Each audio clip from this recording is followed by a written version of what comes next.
Party మనకి ఏం చేసింది అని నిలదీయలేకపోయారు. చంద్రబాబు గారు గొప్పగా చెప్పుకుంటున్నారు కదా, నాకు 40 ఏళ్ల అనుభవం ఉంది అని. దేనికి సార్ 40 ఏళ్ల అనుభవము? మీకు కనీసం మన రాష్ట్రానికి రావాల్సిన హక్కులు, ప్రత్యేక హోదా, పోలవరం, రాజధాని ఎందుకు రాలేదు అని అడగలేని ఈ 40 ఏళ్ల అనుభవం దేనికి సార్?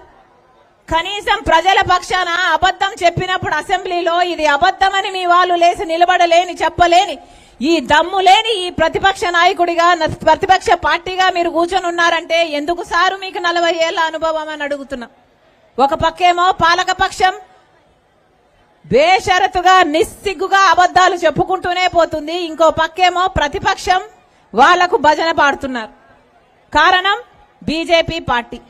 ఎందుకంటే బీజేపీ పార్టీ ఈ 2 పార్టీలను ఆడిస్తుంది కాబట్టి. ఎప్పుడైనా ట్రయాంగిల్ లవ్ స్టోరీ విన్నారా?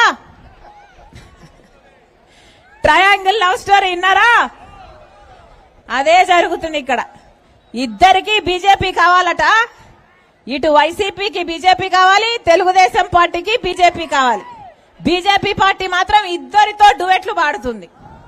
ఇది మన రాష్ట్రంలో జరుగుతుంది. మన కర్మ కాకపోతే ఇంత దురదృష్టం మన కళ్ళ ముందర జరుగుతుంది. వీళ్ళిద్దరూ అమ్ముడుపోయారు, వీళ్ళిద్దరూ బీజేపీకి బానిసలుగా మారారు. వీళ్ళ స్వప్రయోజనాల కోసం రాష్ట్ర ప్రజల మొత్తం అన్ని విషయాలను, ప్రత్యేక హోదా అయితేనేమి, పోలవరం అయితేనేమి, రాజధాని అయితేనేమి, మొత్తం అన్ని తాకట్టు పెట్టేశారు. వాళ్ళు మాత్రం బీజేపీకి దోస్తులుగా ఉండాలి. ప్రజలు ఏమైపోయినా, ప్రజలు వాళ్ళ బిడ్డలు వాళ్ళ భవిష్యత్తులు నాశనం అయిపోయినా, అంధకారం అయిపోయినా వీళ్ళకి ఏమీ పట్టదు, ఏది అవసరం లేదు. వీళ్ళు బాగుంటే చాలు.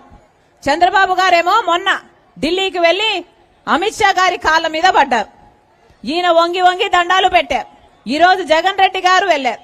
ఈయన సాష్టంగా పడ్డాడు. ఎందుకని? ఏం అవసరం ఉందని? ఎందుకు ఈ బానిస బతుకులు?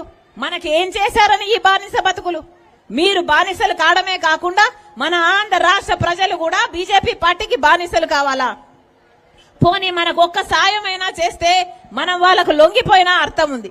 ఒక్కటంటే ఒక్కటి, 10 వాగ్దానాలుంటే, 10 హామీలుంటే మనకు 10లో కనీసం ఒక్కటైనా సాధించుకున్నారా అంటే 10 సంవత్సరాలు ఇద్దరు 5 సంవత్సరాలు ముఖ్యమంత్రిగా ఉన్నారు, కానీ ఒక్కటంటే ఒక్క హామీ కూడా తెచ్చుకోలేకపోయాం, ఒక్కటి కూడా సాధించుకోలేకపోయాం. 10 సంవత్సరాల కింద ఎక్కడ గొంగలి వేశామో అక్కడే ఉంది.